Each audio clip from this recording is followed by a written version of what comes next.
And welcome back to the Constitutionals Podcast. I'm your host, Chad White. If you didn't know, this is the premier podcast for the website cpluscomedy.com. Like I just said, it's a website. Go there.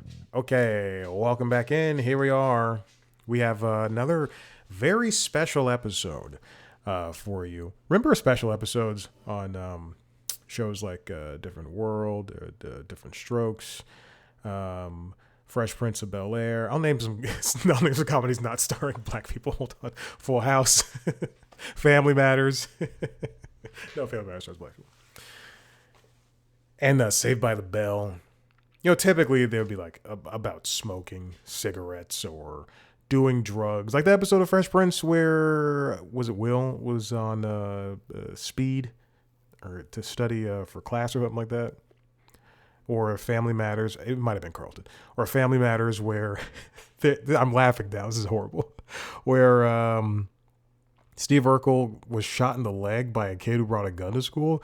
I remember in that episode, and I'll get to the comedian in a second. I remember that episode when I believe it goes into a first person moment where the kid shoots Steve, I think, in the leg. I don't remember. I'm not going to look it up. Why am I laughing? I'm talking to Sindhu Vee. She's a very funny comedian based in London town. And London, the great state of London. Did not say what I wanted to say. I was going to say the great nation of London, but I chose to go with state. Anyway, Sindhu is a very funny comedian, and as you know, I only talk to people I think are funny. When I reached out to her representation, because she has a new special called Swanky International Tour, they were more than happy to set me up with her to have a nice chat. Now, Sindhu's been around for when the totality of everything in terms of comedy. She's been around for, roughly 16 or so years.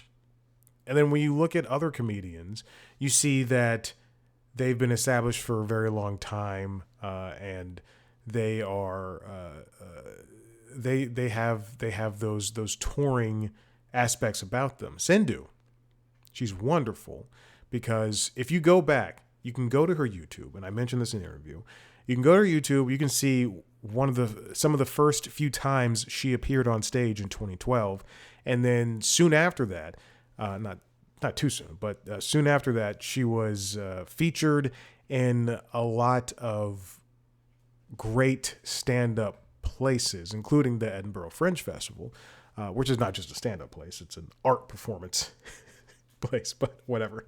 Anyway, it's neither here nor there. And that was in first in 2017, and then in 2018.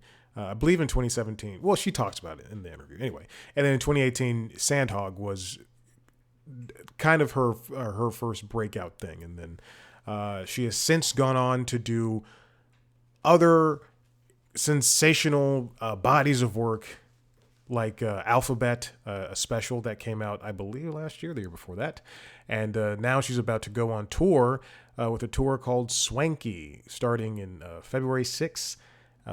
For North America and ending November 25th in the UK. Sindhu is a very funny person, and she's very insightful, and she has a lot to say. And it was a lovely conversation that, true or false, maybe ended roughly 6 minutes ago.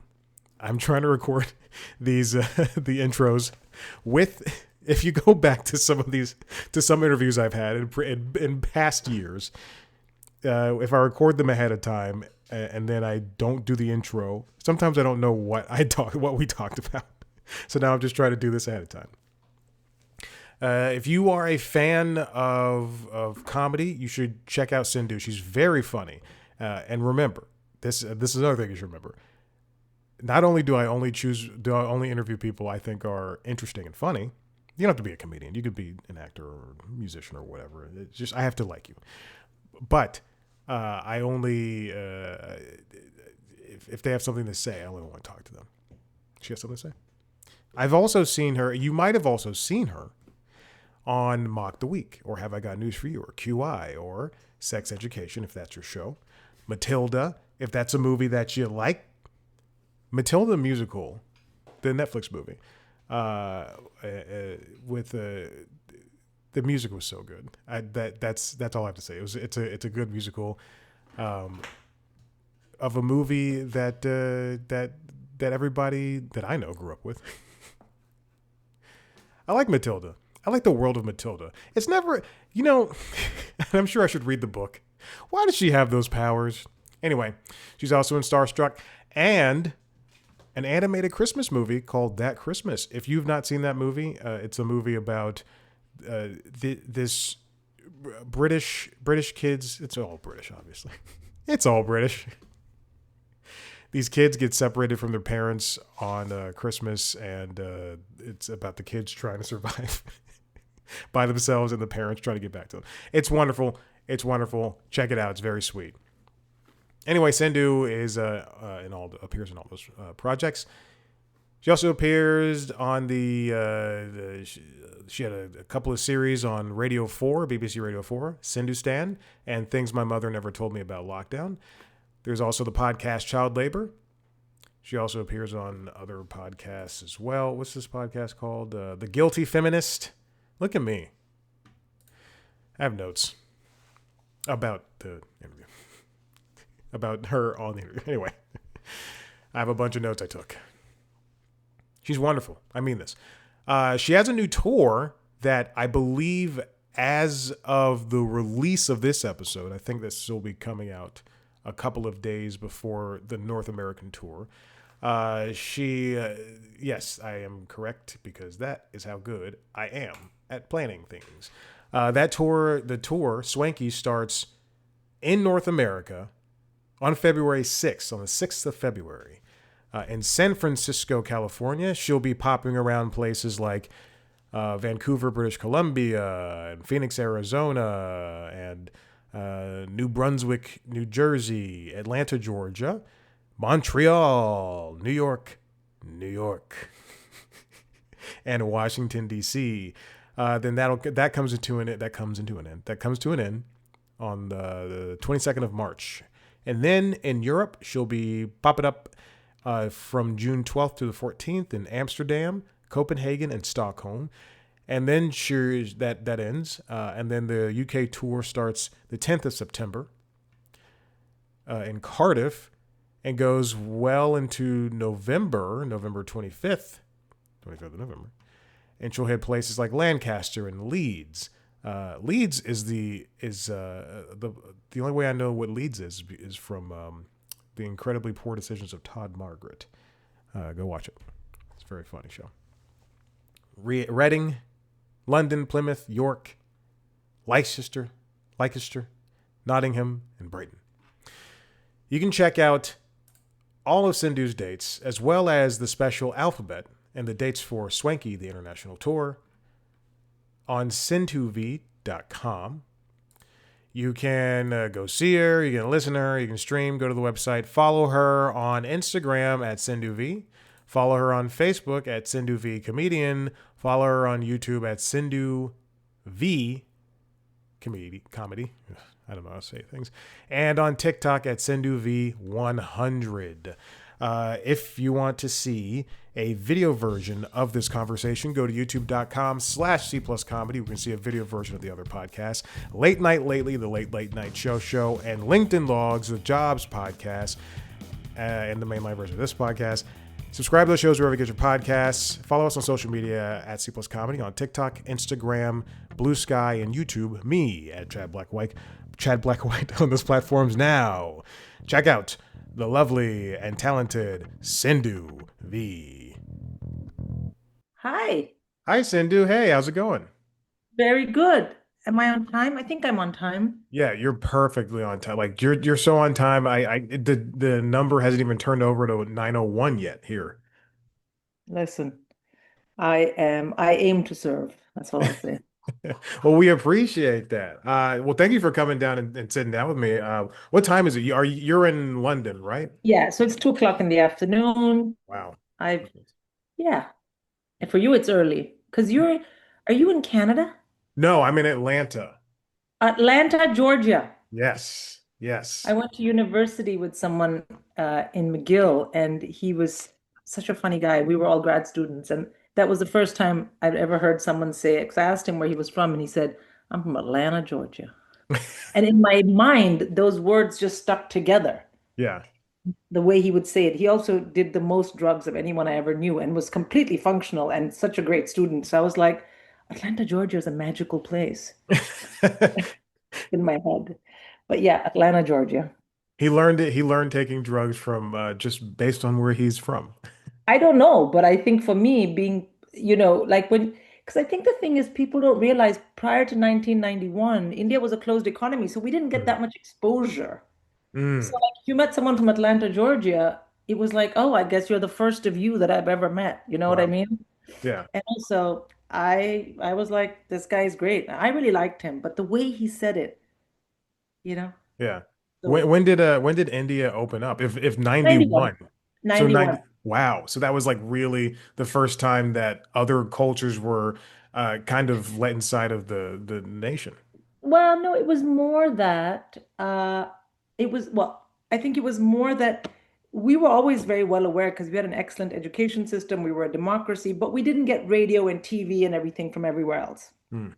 Okay. So, and I had a lot of cousins in America, but we would go to see, like once every couple of years, we would go to see them, but then you just met the family because it was such a big deal.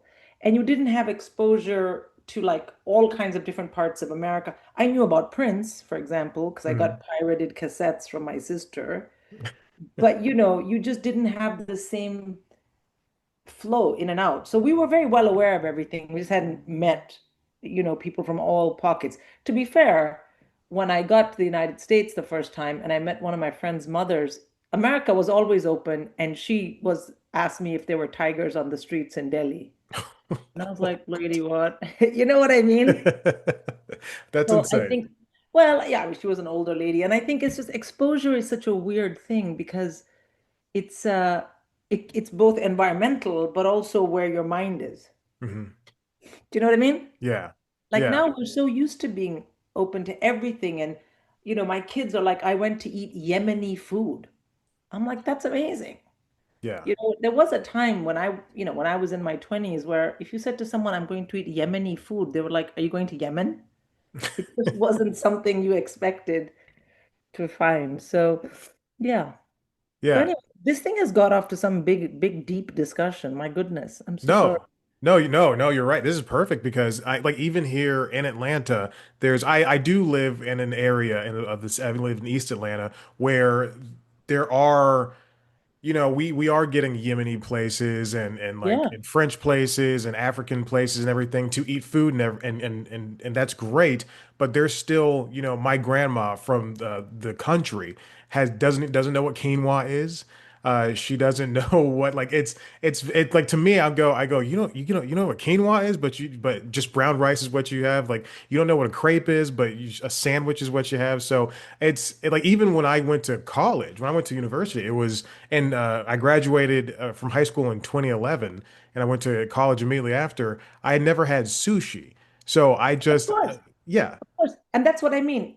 Exposure is both about your actual physical structural environment, but also it's about your own mind. Not that you're trying not to be exposed, but those things just, your mind hasn't gone there. And then you get to university. I mean, you went to university in America, I assume. So yes, you'd seen ads. So you had a concept of sushi, but hmm it just wasn't on your radar right, until you got out and about. Whereas when I came to the West, I had had all kinds of Asian food, vegetarian, but hmm because I had had Chinese food and Thai food, and because we'd lived abroad when I was younger, but also there's a lot of Chinese food in India.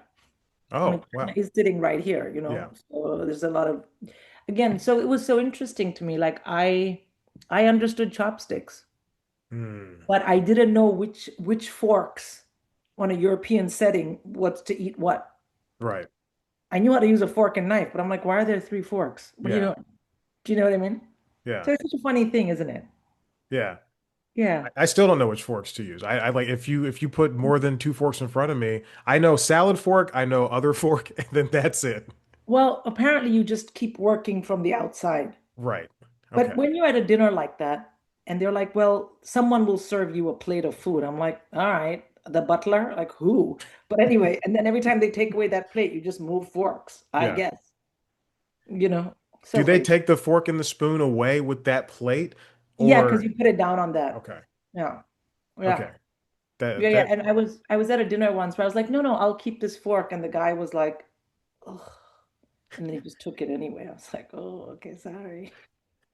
see those Europeans, they're just wasting water. Whereas, regular people would just be like, "Hey, let me use the same fork over and over again." Yeah, but they're also biking everywhere. So they're kind of balancing out their environmental, they have like all the cars are taxed if you have, Mhm. I don't even know anyone now who has a full gas car. Like I don't Really? even, no. Because it's I'm so like easy to get around. one of the outliers who has a hybrid. Most of the people I know just have a battery car. And on our streets, there's all these like public battery places. Ugh, I'm so jealous. I have to I drive a hybrid, so I'm lucky enough that I could just like I buy that and then I can just put in gas and I can go 50 Me too. miles without anything. But it's if I could go back to full electric, because I used to have an electric car, and be able to go places, because here we don't have a lot of electric No. charging. Like around Atlanta, yes, there's places to go, but unless you own a house or even my apartment has a couple of chargers, but that's it. I'm very lucky in this one spot to have that. Yeah, and America is a driving place. I mean, Mhm. Atlanta, you gotta drive. I live in London. I can take the tube and the bus. I never have to have a car. I have a car because we have kids and they gotta go from this practice to that practice. Yeah. But, and my older kids who could drive don't even drive. They haven't even bothered. I'm like, what? For me, driving was the way to get away from my parents. Like I mean, I was driving illegally at 14, let's be honest. But like legally, I was like, let's go. These guys are like, I'll just take the tube, bro. Like, why do I want to drive? And as a mother, I'm like, great, because that means I don't have to worry about them in traffic. But they also don't have the instinct. They're like, drive, schmive. But they don't have to, you know? Right. Yeah. I Which is read an article yesterday in the New York Times that's talking about how parents are now, there's driverless cars, Waymos and everything. Parents are putting their kids in there and they're saying it's safer, obviously, because they're not dealing with another human being. But then again, it's a robot car that, is passing a school bus for no no, reason. I am not. I not only will I not get on a Waymo, I ain't putting my kids in a Waymo. I understand that it's not another person, but this idea that there's just criminals driving cars you're going to put your kids in it's a bit paranoid. Right. I'm sure there's safe ways to put your kid in a car with a driver. A robot car, like to, it's insane to me. I would Yeah. no, not me, No. not me. No. Like, yeah, I don't trust it at all. No, me too. I don't. Now, now I want to get to your comedy. I, Okay, I have notes. This is the first time I usually don't take notes. This is the first time I took notes in years. I'm not kidding, years. I'm honored. It's fantastic. Now you started. When did you start? Because I see that you were at Edinburgh Fringe in 2018 with Sandhog, but Yeah. I watched the first, and also I want to say this: you're very brave for putting up those first videos on YouTube that are from like 12 or 13 years ago. You're not only because people it's tough starting out, and I've seen a lot of people, I've talked to a lot of comedians who are just not good starting out. You have this stage presence that is something of even 12 years ago, something like of an old comedian like George Carlin or anybody of that ilk, because the way you're just like you're playing with the cables on the microphone, the way you're holding the microphone, it just seems so effortless. And I know you had a different career prior to this, and I don't know how much that really played into you doing stand up, but man, oh man, you seem like a natural. That's what I commented to me and the pets as we were sitting here watching. It's like you just seem like a natural up on stage, and then now to see that in 2018 you had this big show that you were doing in Edinburgh is just amazing to me. It's astounding. Thank you so much. Thank you so much. That's very kind. I'm still absorbing all those very big compliments. Um, so what was the question? Was there a question? I'm so drowning in compliments. I got uh, distracted. I said you started in Yes. 2012. So my first ever gig was 2012. Wow. And prior to that, give me one sec. Prior to that, I had never done live stand-up, but I had also never seen live stand-up. You got to bear this in mind. I did not know, I mean, I knew stand-up existed, and I'd watched a DVD of Eddie Murphy, Mm. like a DVD. Listen to the words, DVD. That's how far back this is. And I was like, oh, he's so funny. And then it was just this thing that people did. Some people, like there were people out there in some other world who did stand up, and then there was me doing my thing, which was nothing to do with entertainment in any way, shape, or form. And then, so 2012, my first ever time being on stage, and that was it's all over the internet how I got there, and there was a lot of alcohol involved, and it was a fluke, and I'm not going to bore you with that, but that would be my first gig. And then I would say the first time, I mean, I remember being on stage and doing this and having no real idea what it was, but understanding that because I'd watched the people who went before me, it's like you're talking to a mic and you got to say something funny, that I understood. Mhm. But it was a completely, like a skydive. But I remember then being like, oh, what is this? I got to do this again. And then I never stopped. Like went home and I started Googling stand up. I read every book on stand up that I could. I was like, what is this thing? And then I was very lucky because the people who had organized that, they were like, oh, you should do stand up. It was this organization called Funny Women UK. And I think they Mm. were really wanted to encourage women to do stand up. So they kind of came at it with this kind of, you've got to do this. Meanwhile, I was like, what? I hadn't told anyone, like not my husband, nobody, when I started getting into it. And then I did a class like every Sunday. I would just go for a couple of hours, and it Mm. was like how to hold the mic and what is a joke and what's a premise. And there was a bunch of other people there, all of them younger than me. And it just worked out. It was near my house. I could go on a Sunday. And they were like, you need to have a Facebook so you can go to gigs. And so, I just kind of learned that way. And I would say 2014, I started like going to gigs, open mics. Mm. 2013, I might have, but I remember I didn't. I remember going to India, and my kids were young, so I would leave them with my parents. And that's how I gigged more in India, probably in 2013 than I ever did here. Wow. That's so fascinating to me. And then when did the Edinburgh Fringe come into play? Was that a part of the But Funny Women UK thing? yeah, and so what happened is 2015 January, it's very specific, and any UK comic, especially London-based, I should say, comic will understand this. There was these open mics that you sort of, it was a rite of passage. Mhm. Everyone went and did this gig, this gig, this gig. And I understood from the class, from the other friends I'd made, that some gigs were hard to get. But there was this one gig at downstairs at the King's Head in Crouch End, which is here in North London where I live, where it was like everyone did, it was called, it was like the 5 minutes on Thursday that you got like the newcomers. Okay. And everyone was like, oh, we really gotta impress Peter. He would sit in the booth and he would listen. I was like, there's no way I'm going to that. I'm not here to impress anyone. I don't need anyone telling me I'm shit. I'm not doing that. So I didn't do it for a very long time. But finally, as you went through this list of gigs, because I didn't have a social life with comics. They were Mm. very young. I had children. I would do my gig, say thank you very much, and leave, and then go to sleep to wake up the kids to take them to school. Right. I didn't have like I wasn't hanging out at 2 in the morning. And also some of the open mic gigs you had to stay till the end. Yeah. Those were wild because I'd be like, okay, fine. So on those, by then my husband knew, so it wasn't like I was just gone and he was like, where is she? No, by then he knew. It was like. So I went to Peter's gig finally in Jan 20, end of Jan, and you have to. He only, and this is a shout out to Peter if you're listening to this. He only would work on a landline, and it Whoa. was like 2 hours in the morning or something. You could call him, and he would say hello, and you would say I'd like a place, and he would give you the place.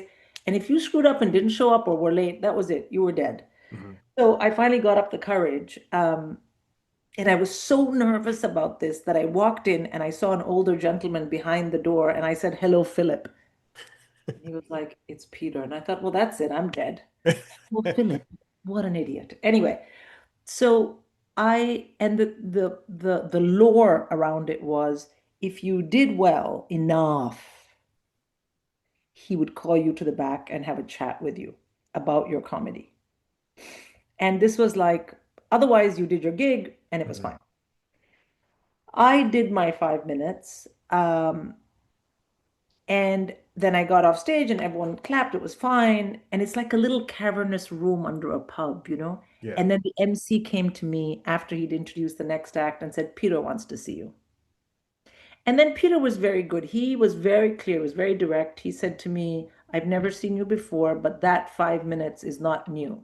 How long have you been gigging? And like, why haven't you come here? Because everyone comes through here." And I was like, "Oh, I was too scared." He was like, "All right, fine, whatever." And then he basically gave me this advice. He said, "Do you want to stay a comic?"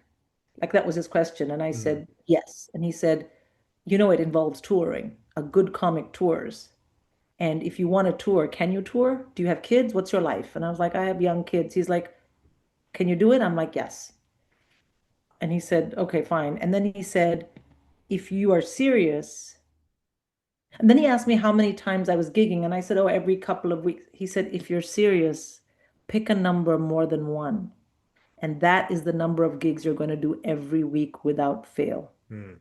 He said, "Because talent is not going to get you the whole way. You need to do the work and you need to have practice."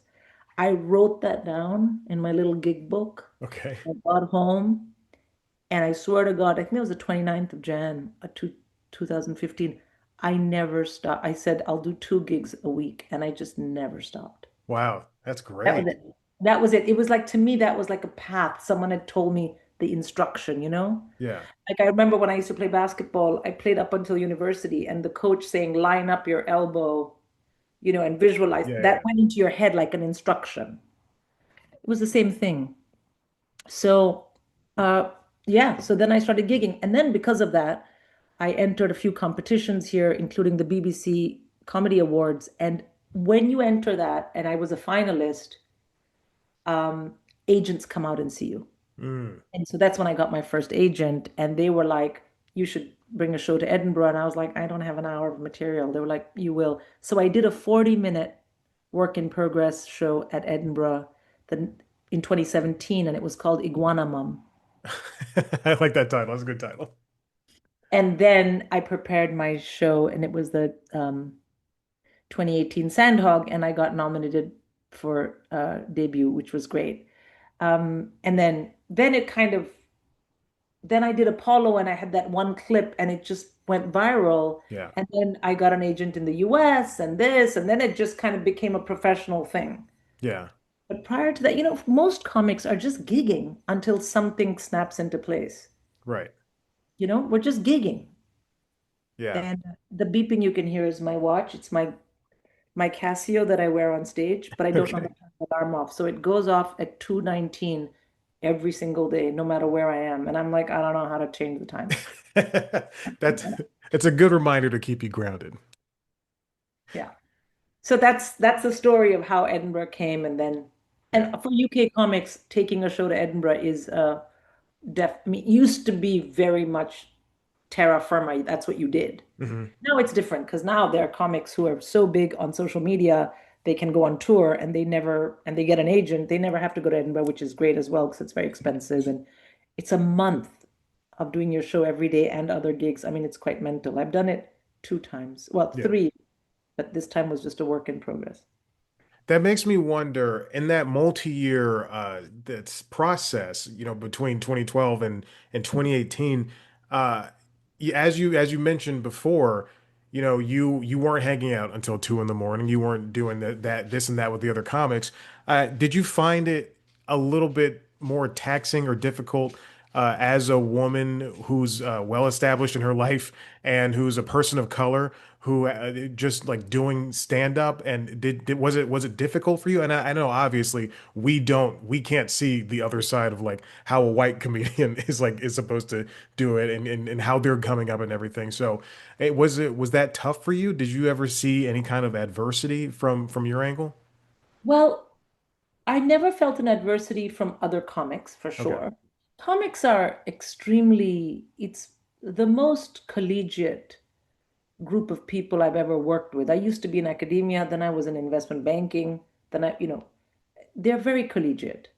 Comics, we tend to, when you walk into a room full of entertainers, I know who the comics are. We're all in a corner talking to each other. Mm, Literally, it's hilarious to me how we just find each other. And I could meet a comic I've never met in the Czech Republic, and you just, because that's something, and there's so many different reasons why that is. So never from comics. There was definitely a huge imbalance in the landscape of women being on a bill. Like most clubs would have one woman. mhm. And so you were always competing for that spot. But the women comics who came before me were so vocal about saying, what is this? What is this? That I kind of rode that wave with them. By the time I showed up, I was like, everyone was looking out to see why there wasn't more than one woman, you know? Mhm. And in terms of being brown, I think I think a couple of different things were going on. One is it made me a novelty slightly because there was even fewer brown women comics. Right. There's a very famous comedian here, Shazia Mirza, who had come before me and was very famous and is very famous, I should say. A lot of people, when I'd walk into a gig, they'd be like, Shazia, why are you at this open mic? I'm like, genuinely, we're two different people. What? But she has a great nose, so I always assumed it was. So I always took it as a compliment. Even now, just the other day, I was in London. I was in central London, just off of Soho, and there's this big junction where there's a theater and Charing Cross Road, and this woman ran through traffic, and I thought she was going to die, and she ran through and she came up to me and she said, "Shazia, I'm such a fan," and she was brown. I was like, "Lady, we shouldn't look the same to you. What is happening?" But I took it as a compliment. I'm like, so I said, "I'm not Shazia." She's like, "Oh, who are you?" I was like, "Okay." But it was great. I still took it. I took a picture with her. I sent it to Shazia. Shazia was like, "What are you fucking doing taking pictures with my fans?" I'm like, she wanted a picture with you, so I took it with me. What do you want? So we always laugh about that. But so Shazia had come before me. There was other, um, there was Gina Yashare, who's obviously black, but Yeah. there were other women who were not white, but they were so far ahead of me that I didn't see myself as being in their league. But I saw from what they had done that it was possible. Hmm. So there was all of that. The other thing is that, and I've talked about this quite a lot now, is that I'm not born and raised in the West. I'm born and raised in India. Right. So I did not grow up feeling like a minority. So I didn't bring that lens. You see what I mean? I was Yeah. like, yeah, I'm not from here. And that meant that even if people were trying to make me feel bad, it kind of pinged off me. I didn't get it. Yeah. You couldn't say to me, well, you're not from here. I'd be like, yeah. They'd be like, oh, do you know what I mean? So I think for me, the being a woman kind of felt it was more visceral. Hmm. Being a brown woman I was like, oh, there's fewer of us. But I had never wanted to be like other British people because I'm not from here. Do you know what I mean? Does Right. that make sense? Having said that, I understood very quickly that there was a difference and that I was being asked to either talk about what it felt like to be that part of a group or experience it. And while I hadn't gone through it, I understood it. Hmm. Like you'd have these all brown lineups, and it'd be like, well, brown comics go on that lineup. And it's like, why? Yeah. But I don't think it hampered me because also I came in very much like, I'll take any stage time. I was shameless. I'll take any stage time. And I remember once being booked for something called an urban gig, and I thought it meant it was going to be in the city. Turns out, urban, that's not what they mean. Uh-huh. Everyone was brown or black. So I was like, oh, and also I was a mom, so I wasn't like in the cool lingo. And a lot of the comics were like, how are you this dumb? I'm like, sorry. So, but we had a lot of fun because a lot of almost all the black comics and the audience were from an African background, Nigerian or Ghanaian. So when we got up and talked about our moms, everyone loved it Yeah. because all our moms will basically give you one upside the head if you say anything to them they don't like. No. So that worked, but I was like, oh, I could see how if you started in that kind of lineup, it might be hard to move to Radio 4, which is seen to be mainstream. Yeah. But I kind of didn't it I didn't fall so I didn't fall so much into that, not by choice. It just didn't happen to me. And Mhm. so then I was able to navigate, over time. And also I was able to formulate thoughts for myself about saying no to a lot of things because I thought, no, no, this will put me in a bucket. And Mhm. there's no reason I should be in a bucket because of the color of my skin. Yeah. So I start, and that's for acting projects a lot. I've said no, no, no, no, no. Oh, not because of my career, but because I think it's the wrong way. A. B, of course, if you need the job to eat, I get it. Do every job. But I had a stand-up career and I already had a life that had allowed me to like own a house, Yeah. you know. Um, so I felt that I should be a bit more responsible in terms of not saying no to things, but saying yes to other things or pursuing other things and putting my neck on the line because I could literally afford to. Does Yeah. that make sense? Yeah. Yeah, I Yeah. like that a lot. The saying no part is very important because when you start out early, people just yes, you can say yes to things, but at some point you will lose a part of yourself if you say yes to something that makes you look stupid or ignorant or something that's not what you really stand for. And back on that urban bit, about like 7 or 8 years ago, a guy reached out to me on Blacklist, and he was a producer, and he produced movies that were like, if there was Transformers, they made Transmorphers. And he asked me to write an urban female driven horror movie for him. So he asked me to write a scene from that movie. And I wrote him a very, just what I would consider a very funny scene about an alien and two kids who were black, and they were running away from the alien. And then he was like, can you make it more urban? And I was like, what the fuck do you want me to do? So I wrote this very just like heavy urban thing, just curse words everywhere and all this stuff. And he goes, that's too urban. And I was like, my man, like, what is too urban? Is it urban enough? Like, dude, I just so I did not do anything with that guy. That sounds And let strange. me ask you this, where was he from? What was his background?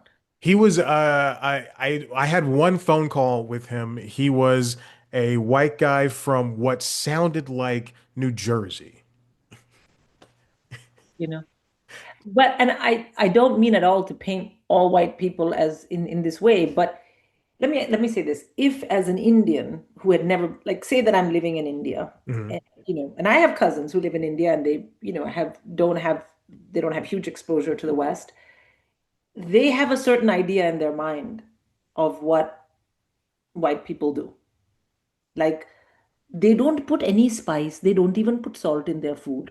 And you're like, well, they put salt. They're like, yeah, but their food is so bland. Or they say, they all drink so much. They're all functional alcoholics. You're like, no, not all. But they have these.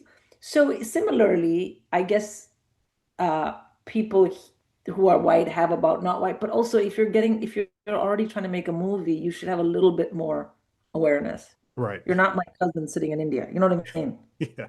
Yeah. By the way, who is behind you? Someone is walking around. Is it a Uh, little pet? there are two animals down here. There's a cat. I don't know Hi, if you kitty can. cat. She's hiding, and then here's a dog right here. Oh, who's Yeah. he? That's Maverick.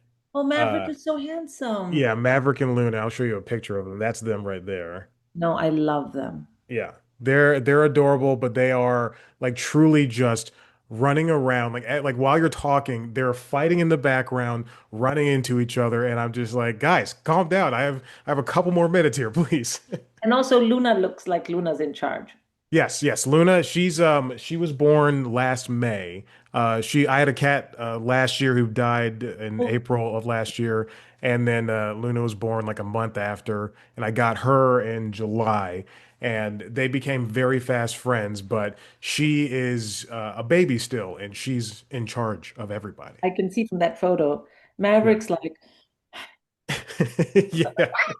you can see in the photo, because Maverick is clearly, if he could snap Luna like this, but he's like, I'm not going to do that because she's in charge. Right, right. Yeah, yeah. He all he wants to do is play and that's all they do is play. He doesn't like to go for walks. He barely likes to run with me. All he wants to Like do is me, just sit and play. does not like to go out or do anything, just hang out and be at home and do fun stuff. Yeah, yeah. Well, you do have just a very vast career after this stand-up stuff. Yes, you are about to go on tour, and that's going to be great and everything. But like I saw some clips from you of on Mock the Week and Have I Got News for You, and then I saw you in Matilda the musical, and I heard you in That Christmas. It's astounding to me how comedians can have such a very versatile career and still be able to go out and do the thing that they love the most, which is telling jokes on a stage in front of an audience.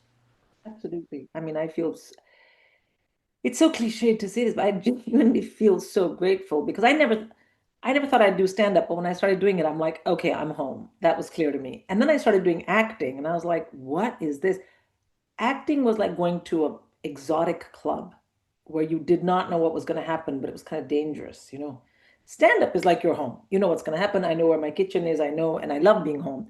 But acting, and so I felt very lucky that I've had the chances that I have had, and that I'm sort of on the radar of people who make TV shows and films. And it helps that I'm sort of, I guess, my stand up, my voice in stand up, as people say, has been quite clear from the Mhm. beginning. I guess I think it's getting better, and in some ways it's changing, and I think that shows up in this tour. It'll show up in this show, Swanky. But that's kind of made it possible for people who are casting to be like, oh, we have her. Yeah. Do you know what I mean? There's like a Sindhu shaped size, like a cutout somewhere on casting directors' minds. And that's nice. That's nice. Yeah, no, listen, you and me both. I am myself constantly surprised by how much I've been able to do. And Mock the Week and have I got news for you, and a number of other the English entertainment industry is very good at these shows. We Hmm. have Pointless, and we have Celebrity Mastermind, and this and that. And so it's nice as a comic that's kind of a coming of age thing. Over Yeah. time you get asked to do stuff, and that's always very rewarding, and it's fun, and the games are fun. I don't like losing, so I always get sent in. My agent's always like, it's just a game. I'm like, nothing's just a game. So I hate it if I lose. I'm like angry for like a week. Well, we'll see you on Taskmaster soon enough, just Well, they refuse to ask me, so I don't know what's going on. I hope you guys are listening. It's like I'm like the only comic I know now who has not been on Taskmaster. Everyone's like, haven't you been on? I'm like, no, don't rub it in my face. But we'll see. we'll see. Hopefully the series after the next series. We hope so. We Yeah. hope. Well, Sindhu, I appreciate this. This is amazing. You've made a new fan out of me. You're very funny, and you're coming to Atlanta, so maybe I'll see you. I don't know. Well, it I hope depends. so. You must come. You must come. You must tell me.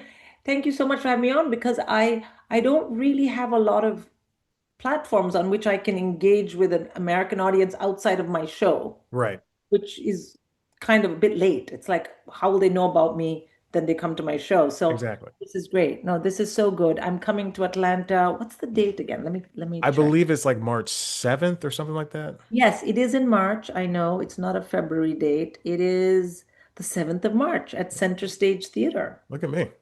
I know, look at you. Thank you. And yeah, and I'm excited because in a way, Swanky is a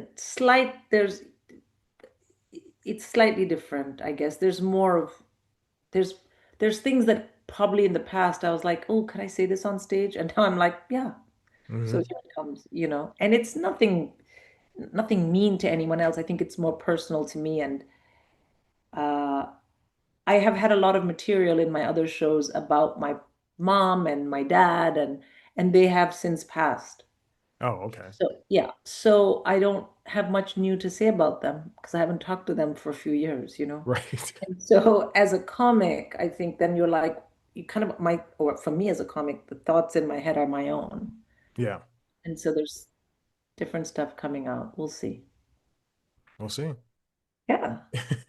Well, thanks again. You did such a good job. You're so funny, and I can't wait to see more from you and to see you pop up in more shows and movies and panel shows. You're so great and very smart, very insightful. Thank you. That's very kind. You're very welcome. All right, Sindhu, have a great rest of your day.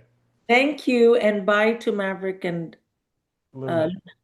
They've since left into the living room. they left. They're like, this lady talks so much, we are leaving. Okay. All right. Bye. Bye. Thank you.